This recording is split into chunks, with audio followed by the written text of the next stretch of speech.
The always outspoken Spike Lee, he's our headliner. When I saw Miss Ethel Freeman slumped over dead in that wheelchair, I said, I want to get the story. Plus, African Americans in the media, are they fading to black? That's our roundtable discussion.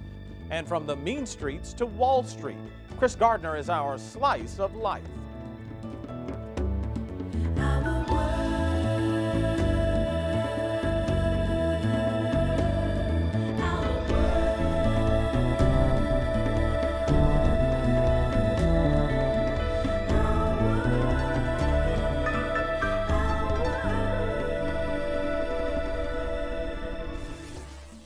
Ever since he landed on the scene 20 years ago with his highly acclaimed film She's Gotta Have It, Spike Lee has become one of Hollywood's most provocative film directors.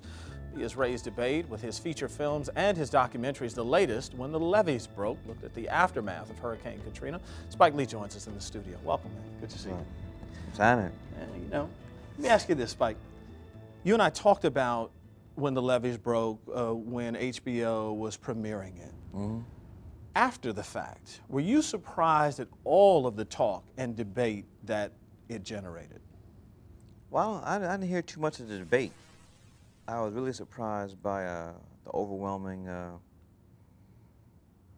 people loved it.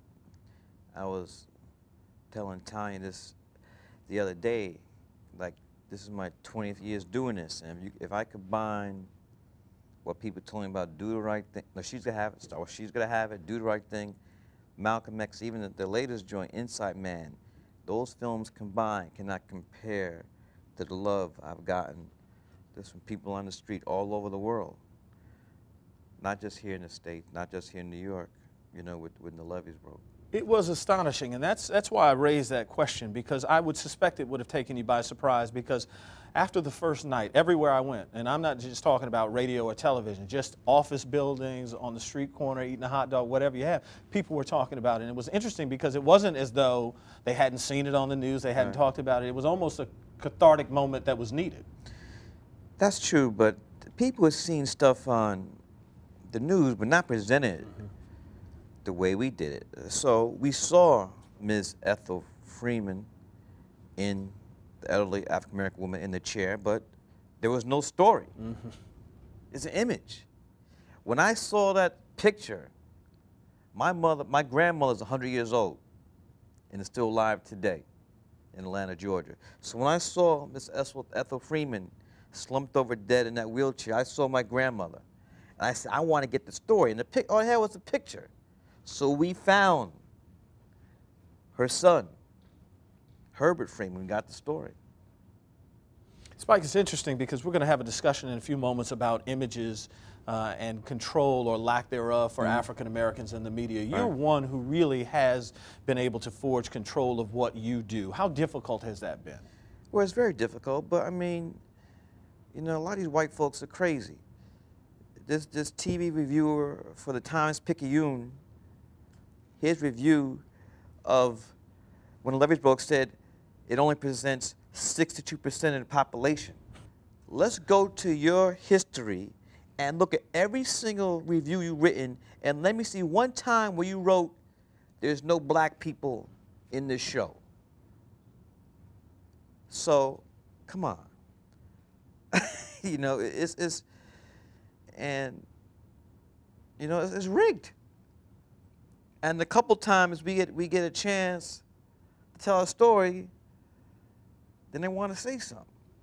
How heartfelt has it been for you to know that some of what you have been able to put out there through When the Levees Broke has moved people either to not forget that New Orleans still needs a lot of help, or maybe even put more pressure on federal, state, local government officials to do the right thing right now? Well, I think that we made an impact. I don't know for sure if the people at the White House have seen it, but they know about it. I definitely know Condoleezza Rice knows about it, because somebody went back to her and told her.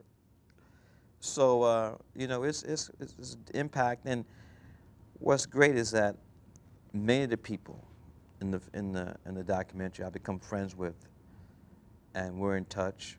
How much of the idea of being a role model, a mentor to young people coming up who want to get in this business, do you believe you can be, or as we were talking off camera, this is such a ridiculously hard business to try to forge your way in. What do you tell young people who look for it, young blacks in particular? Well, you know, I'm a professor. I'm an educator. For the last 9 years, I've been professor at NYU Graduate Film School, where I got my Master of Fine Arts there. The last 3 years, I've been the artistic director of the film school. So my parents and grandparents were teachers. So I've always been about education. So I just try to tell people, get the education, and then you gotta have to get up and go. You know, this stuff where you're just gonna hope that it's gonna fall in your lap. You see that with a lot of young people today, don't you? I think these reality shows have done a great disservice to American youth, because they look at these reality shows and they see them in those positions, think they could just stand on the corner of 42nd Street, with Times Square, and someone's gonna pick them, the hand of God's gonna come down, boom, and you're on your way. It doesn't work like that, not at all. What's coming up for you? I know that NBC is looking at a pilot of yours. Well, it's called NOLA, and it takes place in post-Katrina, post-levee broke New Orleans today, and just various people from different backgrounds trying to put their lives back together. Right now, we're working on we're rushing to finish the DVD of when the levees broke. The demand has been enormous. Phones ringing off the hook. Everybody wants a copy of it. Feature film. Right. What's upcoming, and what would you most like to do? I know that there were a number of stories that you wanted to bring to the big screen. Still want to do the Joe Louis movie. I know you movie. wanted to do that Joe Louis. Joe Louis. And it won't. And I suspect, knowing you a little bit, it won't matter how long it takes. You're going to get it to that big screen. Yeah, I mean, before I came on the project, it took 20 years to get Malcolm X made. You know, so just hang in there. Hang in there. We'll look forward to it as you build to your body of work, which, as I said, is tremendous, and always good to talk to you, Spike. And congratulations on that, man. We all of us watched when the levees broke with tears and pride, knowing that you put it together, man. Thank you. Appreciate it. Okay. All right. Take a quick break. Fading to black, are African Americans disappearing from the media, and what does this mean? That's our roundtable discussion up next. I don't know how many times that I've been to a network, and not only is it all new faces, but it's mostly all new white faces.